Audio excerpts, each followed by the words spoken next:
Thank you for being here tonight. And I have to say I am more thankful or grateful for the opportunity to share with you what I've learned. Every time I prepare for a talk or a paper or anything, it's always a very interesting process.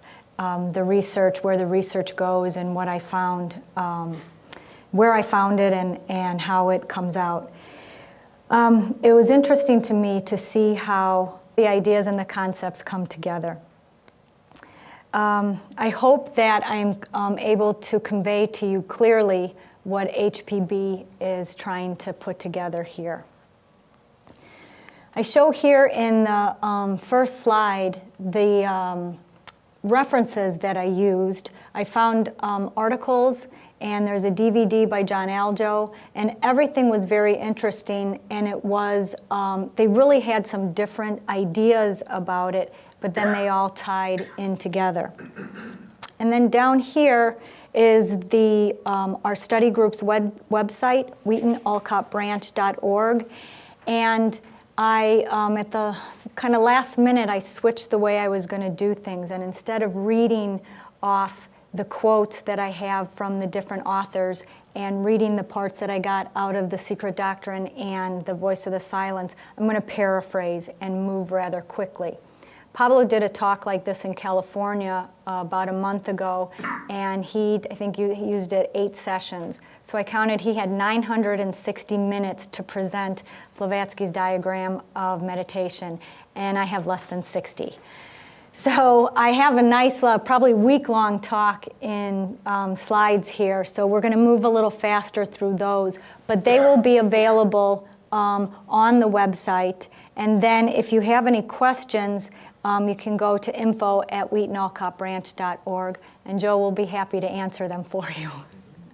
All right, so so far in the Living Theosophy series on meditation, we heard about Patanjali's system of Raja Yoga, which belongs to Hinduism, the 4 foundations of mindfulness from Buddhism, and how modern psychology works with mindfulness from a secular point of view. We heard about how context is important when we practice and how it affects the practice itself. So in Theosophy, the context is self-transformation or self-regeneration, and that's in the context in which this diagram of meditation is given. It also, there is some of it that says, since it was given to her inner students, it was given to a group of, I hate to say serious Theosophists, not that we're not serious, but people who knew Theosophy and knew the words. And I think that was probably the biggest barrier I had, was figuring out the words, figuring out what a Sanskrit word was, and thinking I have it down, and then finding a different spelling of it in a different part of the book, and not knowing if it was a completely different word or if it was just the way somebody else spelled it. So, okay, what we're going to do here now is go over 2 concepts. One of them is Jnana Yoga. And Jnana Yoga means knowledge or wisdom, and yoga means union or a gathering together. It's a form of yoga that uses understanding as a realization of truths. In order for this to come about, memorization doesn't work. Okay? What we need to do is, for self-transformation, one must work towards gathering this knowledge by personal experience and from actual observation. And then the next one is Dhyan Theosophy. And Madame Blavatsky used this term to mean knowledge through meditation. And there is a website here, dhyantheosophy.org, and on it, the website refers to Dhyan Theosophy as a theosophical path of meditation. And what is on there is articles and excerpts of articles or books that talk about the different techniques of meditation that were found in the theosophical literature. James, I'm sorry, could you turn this down just a little bit more? Maybe it's my ears. Okay. Okay. Okay, thanks. All right, the idea here is that if I repeat a truth to you that I've perceived, it's not a truth to you. It's not a truth until you perceive it. It's just a concept that I'm trying to give to you. So at best, we can work on those concepts and with faith, bridge that gap down to the abstract. So one of the things that this type of study does is it helps us to understand ourselves by understanding the universe, and also the opposite of understanding the universe by understanding ourselves. All right, so the goal of this talk is to present to you the aspects from the diagram that at the same time what I found drew together two of Madame Blavatsky's other writings, The Secret Doctrine and The Voice of the Silence. I'm also hoping to present to you the ideas of this type of meditation and give to you some practical practices to use during daily life. This, however, is not, and in one of the other talks, or a couple of the other talks, it's not something for peaceful relaxation, feel-good practice. It's something that is hard work and may be confusing and both tiring at times. When I first began to study Theosophy, I found I stayed far away from Madame Blavatsky's writings. I just couldn't figure out the words and then get the concepts behind it too. But eventually you come around to where there is a need, or for me there was a need to study her writings. As I prepared for this talk, it became clear to me that although her writings at first seemed chaotic, contradictory, or sometimes her thoughts all over the place, the more I studied, the more I came to see how they are a quite purposefully written and contain in them an interconnected theme. It seems to me that The Secret Doctrine is an intellectual study. It's been said that The Voice of the Silence is a mystical study, and The Diagram of Meditation a practical study, all with the scope of moving the mind towards reality beyond the concepts. These are not three separate, distinct, scholarly, mystical, or meditative activities, but are a one and all-encompassing spiritual guide for daily living. HPB recommends the study of The Secret Doctrine and The Voice of the Silence as a meditative practice, and the Diagram of Meditation as an intellectual, higher-order practice, all based on the perception of unity. This is a study with a focus on facilitating a change in consciousness from the personal to the whole, the finite to the infinite, and the particulars to the universal. If we relate and identify our being to this physical world, thinking that this is our true nature, we will most likely end up very frustrated at some point in time. By its very nature and the universal laws that govern it, it is limited and impermanent. We must realize that this is a fragment of who we are. Okay, so from there, and part of the problem is that the real and the permanent and the eternal are beyond what we can currently perceive. So what we have to do is basically begin. All right, from here, why use the diagram of meditation? Jeffrey Farthing says, if used intently and persistently, it can yield some very significant results, the chief of which is the reorientation of attention from the personal to the impersonal. And Robert Price says here, the practice of the diagram turns consciousness towards what is real and provides insights into what is illusory. And Sharon Ormerod says, it is the self-conscious awakening of the lower nature to its true divine heritage that is the goal of all humanity. All right, E.T. Sturdy. E.T. Sturdy was a Sanskrit scholar, a student of Buddhism and Hinduism, and a member of the Theosophical Society. He was part of HPB's inner group, and he recorded the diagram of meditation. It was put in, this is the copy that is found all over the internet. It was published in Theosophical journals in the 40s, and I think this is the original type print of that. And because my conditioned mind likes things pretty, I retyped it and reformatted it a little bit. Pablo added the lines for me, And now we have 2 pages to the diagram, which you should all have a copy of in front of you. All right. So, it is only necessary that we begin and that we try to understand these concepts. Understanding grows with intent. Now, the word try. I was an athlete when I was in high school, and that word try was something that the coaches always told us to remove from our vocabulary, because you either do it or you don't do it. There's no trying. There's no I try. So when I started reading this, especially when I started proofreading, I always saw this word try, and I always tried to, in Pablo's articles, I always tried to remove it and reword it so it wasn't try. But the more and more I read, try is a really important word, and that's all we have to do is try with intent. Okay, so starting, we need to have a knowledge of some concepts. This is one of them, and that's our dual nature.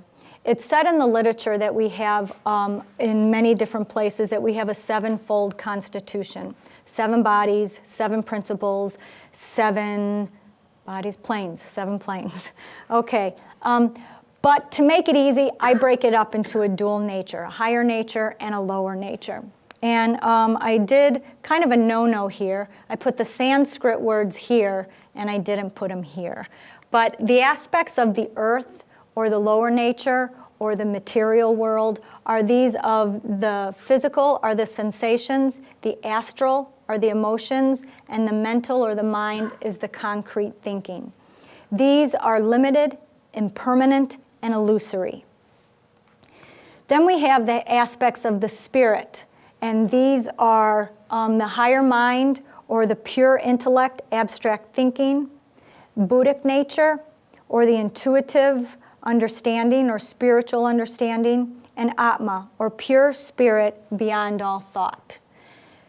So the idea is to get past these or beyond these and start using more of this nature.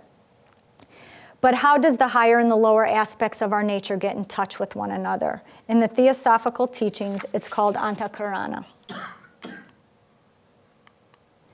Okay, and this Antakarana is spelled 2 different ways. There's the H and there's the S, and it's the same word, okay?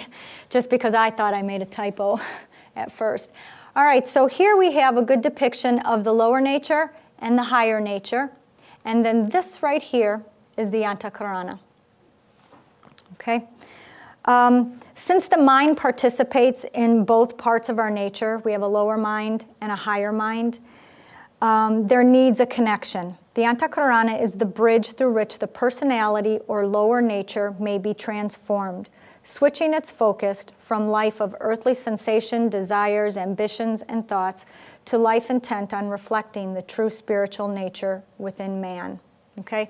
The practice of the diagram is one way to build this bridge between the lower and the higher. Okay, so here we come to the diagram, and we're going to start right here where it says, first conceive of unity, and just take that. Okay? Some of the Theosophical authors, I really liked their like definitions or writings of the different parts of the diagram, because they explained it so eloquently. Here Jeffrey Farthing says, in this activity, when we think of unity, that point of consciousness becomes our inner self, our real single self, as opposed to the multitude of selves which make up our personality. And then the Secret Doctrine says here, the most important esoteric principle to bear in mind is the fundamental unity of all existence. And this is taken from the Bowen Notes on how to study Theosophy, or the Secret Doctrine and its study.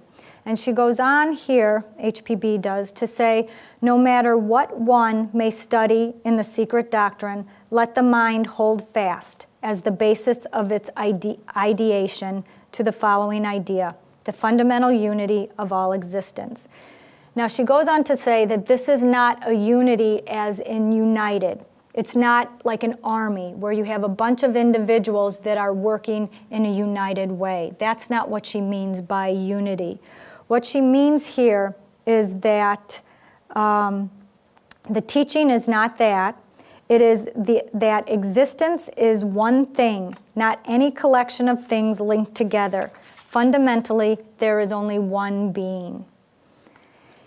And one of the practices that we can do with this on unity, and I'll go through the practical side as we go through, but one of the practices is when we have, during our sitting practice, is to think about going from the multiplicity to the unity, from diversity to uniformity, or from the many to one. And just think about what that means to us, knowing the definitions that HPB gives. All right, then we go here, by expansion in space and infinite in time, either with or without self-identification. Now, this is definitely not the objective space and time that we know. It's not the space that here I am in time, here I am now, or it's not the time that the future, the past, or the present. So for us, space is the background of objects, and time is the background of events. So being familiar with objects and events, we can easily conceive of space and time. But through our conceptual lower mind thinking, we cannot conceive of objects existing or events taking place without space and time or in emptiness. But when we imagine ourselves in space and infinite in time, we cease to be in relation with anything we normally know or can conceive of. Space here relates to the subjective space, that space we are in when we close our eyes. All right, the Secret Doctrine says really poetically what space is, but it's something that you have to break down each part of it in order to understand. So these sort of definitions are great for starting a meditation and meditating on them or studying them in a group, okay? And time with the same thing. And it's kind of a chicken and the egg thing that we can't conceive of subjective space and time from our objective self. So we can't perceive higher, but we can't perceive higher until we lose our personality or drop our lower self. So it's something, one of those things that we just have to, as it says, we just have to try and go on with it. Know that the concept is out there. Okay. Practical uses here are, like I said, read the definitions of the Secret Doctrine and practice those in a sitting meditation, try to ponder over. And then there's a practice of trying to expand ourself in nature. And we can do that where we're sitting. I've done it as I'm sitting and think of myself as a bubble, and that bubble expands, and I'm expanding myself. Now, when myself is still there, that's with identification. But there are times when I can think of little particles and expanding out in space and time, and that's without identification. So we can try those things and see where it takes us. The diagram is really about trying different techniques, reading a line, see where it takes you, and going from there. So we're going to go on here to the states of consciousness. So then meditate logically and consistently on this, the unity, in reference to the states of consciousness. And from the literature that I read, I found a couple different things. John Aljo put these differentiations here, and then he linked them up with Carl Jung's definitions of the states of consciousness. This up here is what I'm going to focus on more. This is mentioned in The Voice of the Silence, that these are the states of consciousness: awake, dream, deep sleep, the fourth state, which is Turiya, and beyond the fourth state, which is Turiya Tita. And I didn't name that. That's what it actually was in the literature. Okay, so Theosophy equates these with the physical, the astral, the mental, the Buddhic, and the Atmic. And what I found in one of Pablo's papers, and I really liked how this put it together as personal. All right, you see the personal here in the physical, the personal here in the astral, and then he broke up the higher mental with the lower mental, and the lower mental is still part of the personal consciousness. And this is all selfish and self-conscious, but self-conscious. And then the higher mental is the individual. When I looked up the definition for individual, because I always thought it was one single thing, and in some of the literature you'll see that the lower self is called the personality, and the higher, the individuality. And I never understood that because I thought individual, one is one is one is one. There's a bunch of individuals in this room. But I looked it up on the dictionary, and what I found deep inside all the one is one is one is one was that it means an indivisible entity. And that's exactly what this means here. That what we're going towards is something that's indivisible, that individuality. So here, this is impersonal and self-conscious. This is not self-conscious at all, and this is not even conscious. But Madame Blavatsky calls it conscious non-consciousness because it's not unconscious, if that makes sense, at this time. All right, this part deals with the states or the planes of consciousness which form or make up the universe. These names are from the point of view of the physical plane.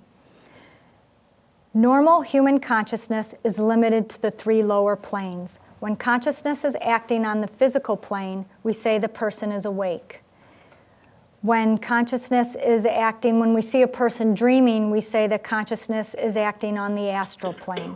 And when the person is in a deep sleep, his consciousness is on the mental plane. We cannot register this activity, therefore we have the impression that nothing is happening, that the person is unconscious. And here, these last two states, the fourth state and beyond the fourth state, these are the states that the rishis or the bodhisattvas or the mystics, those are the states that they reach. Okay, where our consciousness is based on the physical, the diagram is based from the perspective of the higher or the real or the true self, not from the personality. So the more we are aware in daily life, the more aware we begin to be on the inner planes. The goal is to find the objectivity or the direct experience. Find it first on the physical plane, deal with the illusion of it. Then, when we're on the physical plane and we know we're relating to the conditions of it, this is the place where our fears, our reactions, and our emotions are. Without the illusion, to the eyes it would look the same, and we would perceive the physical plane as a sage. So once we're able to drop those personal selves, nothing changes in our physical world. A tree is still a tree, and a kid is still a kid. But we're able to approach them without the reactions that we give to our emotions, our sensations, and our thinking. All right.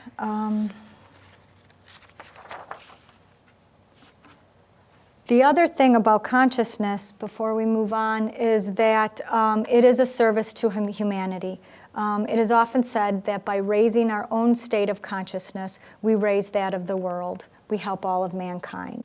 Here we have, when our consciousness, Roger Price says here, when our consciousness, when we open our consciousness towards the divine, then our consciousness must open towards the perceptions and feelings of unity of all. And then here we have a technique which is conscious raising in itself. So the very idea of the diagram is conscious raising. All right, and then the Secret Doctrine goes on to explain how consciousness implies limitations and qualifications. It's something to be conscious of and someone to be conscious of it. And the idea is to blend those two subjective and objective things together. All right, now we're going to go down here to then the normal state of our consciousness must be molded by these acquisitions. This is the part where our everyday mind needs to be fixed to acquiring things and getting rid of things. Okay, here John Aljo says the purpose of this incarnation is twofold. It's one, to weed out the things that we don't want, and then to cultivate the virtues. And he calls this transformation, and the essence of this transformation is when the personality ceases. Roger Price says transformation through the manas, or mind, by accumulations of experience. So we can't do it any other way than going through day by day and going through our experiences that we go through. And Krishnamurti calls this choiceless awareness from our conditioned minds. And I like this because he explained our conditioned mind as likes, dislikes, or the need we have to change things so they're more pleasant for us, all right? Or the need to be in control. What he suggests or says that we should do is have no judgment and take no action. The idea is just to watch and be aware. Our lower mind acts on instincts. It's that animal nature that if the body's hungry, it looks for food. If the body's tired, it looks for sleep. If the body's frightened, it looks to either fight or flee. It kind of reminded me more of the survival of the fittest type of action.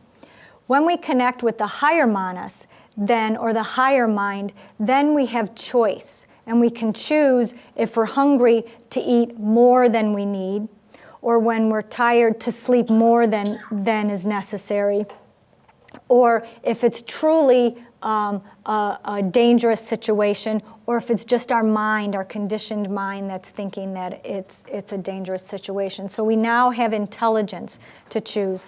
And the idea or the aim is, as we tap into that higher nature, that we choose for the greater good instead of for our personal selves. And I called this, we're not just trying to survive, but here we're trying to thrive. All right? Okay, acquisitions. What am I doing? All right, acquisitions here. This table, I made this table, and I found some interesting things about how the acquisitions are set up. If we start here, it's in 3 columns, so this is the first column, the second column, and the third column. And then the rows, you can see, are differentiated by colors. What I noticed was that this first row up here is the meditation or the attitude that we can take. The second row here is the concept, kind of the explanation about the attitude. And then down here is the results, or what this looks like, what this would look like in our daily practice. And then I looked at Pablo's writings, and what he did was he equated this first column to the first fundamental proposition, the second one to the second fundamental proposition, and the third one to the third fundamental proposition. Where John Aljo took this first column and used the higher principles as the 3. So Atma, Buddhi, and higher manas. And then Mary Anderson took this, and she said this column right here is what's within ourselves. This column over here is what's outside ourselves, and the middle column links that which is within us to that is external. So if we talk about the attitude of perpetual presence in imagination in all space and time, what that looks like is from a substratum of memory, which does not cease in dreaming or wakening, its manifestation is courage. This substratum is, I picture it, what I pictured is we have our seeds for spirituality.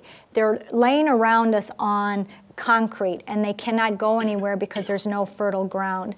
This substratum, when we can drop our emotions or drop our attachments to our emotions, or our need to control, or our desires, our passions, then we're dropping stuff that makes a substratum in order and eventually creates fertile ground for those spiritual seeds to grow. So What this looks like then is the result is that dread vanishes. And with that dread, our fears vanish, because our fears come up from feeling separate. So as Pablo says here, once we have a feeling of unity or oneness and can find that courage, then our fears and our dreads and our anxieties will vanish. When we go to the second column, the attitude or meditation that we work on is the continued attempt at attitude of mind to all existing things, which is neither love, hate, nor indifference. And this second part here, the concept, the different and external activity to each, because in each the capacity alters. Mentally, the same to all. What this says is internally, we're compassion, and we have love, and we have joy for all, because we know that we're all one. But externally, we treat everything as it is. And there's a story that says a great king was brought a yogi, a dog, a cow, and an elephant. And the people wanted to see what he would do with them, because they knew that he was this great king and he would know what to do with them. Well, he sent the cow to the stable. He sent the elephant out to the jungle. He sent the dog back into the doghouse, and he sent the person back home. Because everything has its place. Everyone has its place. I'm not going to treat a thief, I'm not going to treat a thief the same way that I treat my child.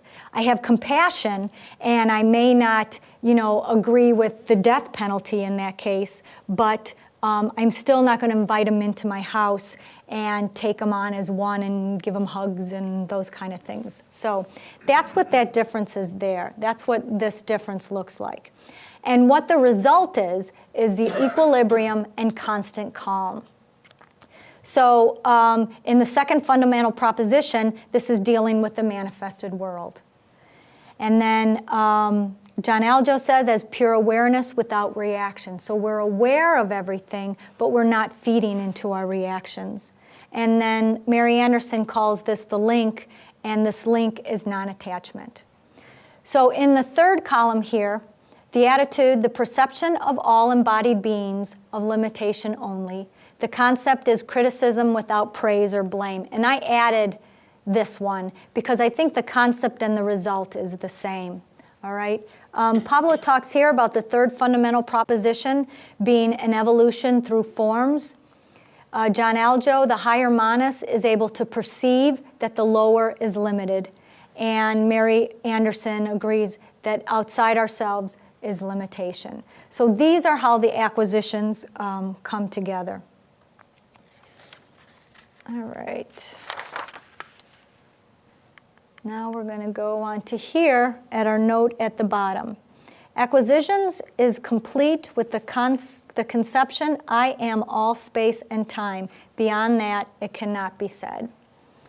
And this to me is the famous words of the secret doctrine about the absolute. That it is an omnipresent, eternal, boundless, and immutable principle on which all speculation is impossible, since it transcends the power of human conception and could only be dwarfed by any human expression or similitude. It is beyond the range and reach of thought, unthinkable and unspeakable. And then the voice of the silent says, the soul must unto the silent speaker be united. Now the deprivations. All right, this first line here says the constant refusal to think of. Now this is a very specific line with very specific technique to it. And it's really a good practice because it seems life comes up with these things that we're supposed to deprive ourselves for on a regular basis or effortlessly. It's not like we have to go out and look for it. So if we look at the words very literally, it doesn't say to meditate or ponder over these deprivations. It isn't a refusal to think of or to feel or to have sensations, that it's just impossible. This is just impossible at this stage of our evolution. As long as we have to be part of this physical dimension, Thoughts, emotions, sensations will be there. At times they may not even be our own thoughts, but the thought forms of others around us. So what the statement in the diagram asks us to do is to refuse to think of these things as reality. See them as the illusion that they are, and that our actions don't need to be dictated by them. They are not a part of our true being. The thoughts can be there, but we are refusing to identify with them. These things that there are still things that will make us angry, jealous, spiteful, but we can be aware and control our actions so that they cannot be dictated, so that we cannot be dictated by them. Think of them as a separate entity, and they're elementals. And when we give into them, we feed them, they're alive and they're a part of us. All right, I'm going to go through this and go through what Clara Codd said about this, each of them one by one. So the first one, she says, clearly to be illuminated, it is unimportant whether he meets or says goodbye to friends. He does not indulge in futile memories or expectation, so never suffers from a broken heart. In fact, he stands quietly and steadily between the pairs of opposites which govern evolutionary life. Then, about distinction of friend and foe. Again, he has no personal bias in favor or against anyone. Possessions.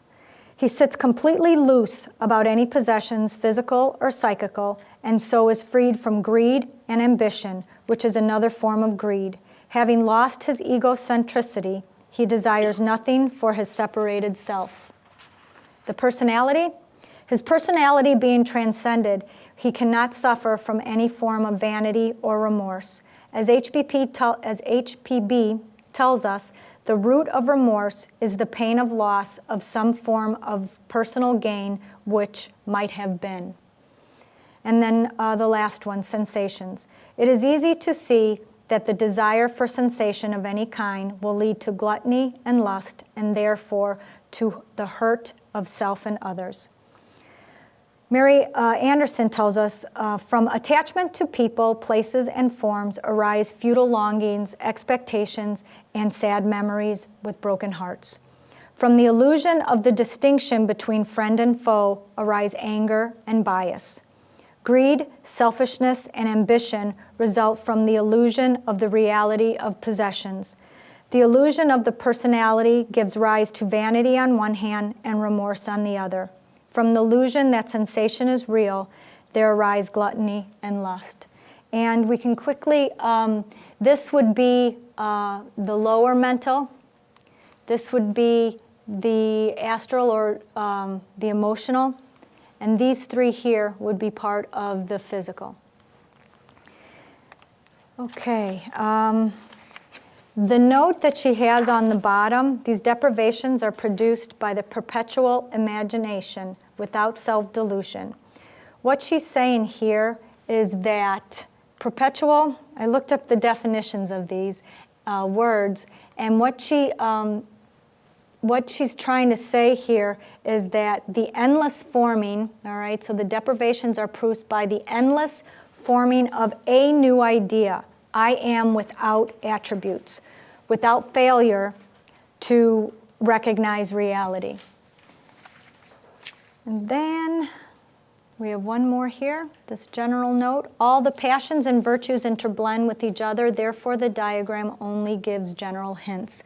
This is not an all-inclusive diagram of deprivations. So there are things that are going to be beyond this and not listed. So she, in her true form, she doesn't give you a roadmap, she gives you signposts, and that's what this is here. All right, the practice. There's a book that I found that's called Outliers, and it's about these specific things that help people that in business and teams and help them become successful. One of the chapters talks about 10,000 hours, and it says that you need 10,000 hours of commitment towards any action in order to excel at that action. So my mind started working, and if we meditate for 30 minutes a day, if to get to the 10,000 hours to excel at any meditation that we're doing, that's 20,000 days or 54 years, okay? But if we take those 10,000 hours and 8 hours a day, part of that being our sitting meditation and part of that being taking this diagram into our daily lives, and I did start out and I counted sleeping in it, but then I thought, that's not really fair. So I took 8 hours a day because that's a work day. That is 1,250 days, and in a minute 3.5 years, you can excel at meditating on this diagram of meditation, or anything at that. So then I found this proverb. When you're up to your neck in alligators, it is easy to forget that the initial objective was to drain the swamp, okay? The meaning off the internet is very poetic, so I'd like to read it to you. When performing a long and complex task, and when you've gotten utterly immersed in secondary and tertiary unexpected subtasks, it is easy to lose sight of the initial objective. This sort of distraction can be particularly problematic if the all-consuming subtask or sub-subtask is not, after all, particularly vital to the original primary goal, but ends up taking up time and resources out of all proportion to its actual importance, only because it seems so urgent. So this was my answer. Those things that I do during the day are very urgent, and they take up my energy and my time, so I just can't get to perceiving of unity. But through this diagram and going through the practice and the definitions and the reading of it, I surely can find things every day in my life to watch my thoughts or watch my reactions and try to remove myself from that. I have a 15-year-old son whose conditioned thinking is driving me crazy. He knows everything, and he speaks to you as he is sure of it. And you have never spoken to a younger person before and been convinced by him. I have to stop and say, and shake my hand and say, no, it's Jake. He's talking right now. I have a 15-year-old daughter or a 17-year-old daughter who's an emotional roller coaster. So I get those emotions. I watch her emotions, and I always can see in me those things. And then I have a 21-year-old son who's in college. So those physical sensations is what it's all about right now. So when he talks on the phone, and it seems he doesn't have much of a filter, he likes to share everything with me. So I hear about his escapades, and so it reminds me of those physical sensations that we need to take under control. So, life itself is a great teacher, and the problems that life brings, although they can be the causes of suffering, can also become the means for insight and hence spiritual transformation. In the diagram of meditation, we have a paradox, which John Aljo says, the two views of ultimate reality as nothing and as everything are contradictions, yet both are true. Reality is nothing we know, yet it is everything that is. The two techniques of meditation, deprivation, and acquisition are opposites, yet lead to the same goal. They deny that we have any attributes, yet affirm that we are all things, compatible and mutually necessary. And then this last one, Sharon Ormered asks us, what will we focus our energy on? Will we focus our energy downward through the lower nature, or will we focus our energy, will, and desires upward to the conscious awakening of the eternal spiritual path of an enlightened being? Okay, failure. We fail every day. Many times we fail before we get out of bed. Our standards are set by we need to succeed more than we fail in order to be considered a success. But that's what our material, our physical world tells us the way it is. Those are their standards. And as I learn, the more and more I study that the standards of the spiritual world are far different, okay? It's that try in here. So I have a, let me close that off. I have a sports trivia here, who was one of the greatest home run hitters of all times? Babe Ruth, thank you. And there's another one? Hank Aaron. Okay, those two, Babe Ruth hit 714 home runs in 23 years. Hank Aaron hit 755 home runs in all those years. They're known as the greatest home run hitters of all time. But we usually don't know that Babe Ruth hit 1,330 got 1,330 strikeouts. And Hank Aaron, 1,373 strikeouts. And when I was confirming this information with my son, because it's twice as many strikeouts, twice as many failures as they have successes. And he said to me, Mom, you know that to get into the all-star game or whatever they call excelling in baseball, you have to hit 300. Okay, well that 300 means that out of 10 times at bat, you got the ball into play 3 times. So that means you fail 7 times. So baseball is a perfect example of how you can have more failures than successes, but still be a success. So with taking that into heart, the voice of the silence gives us a few words to go forward with.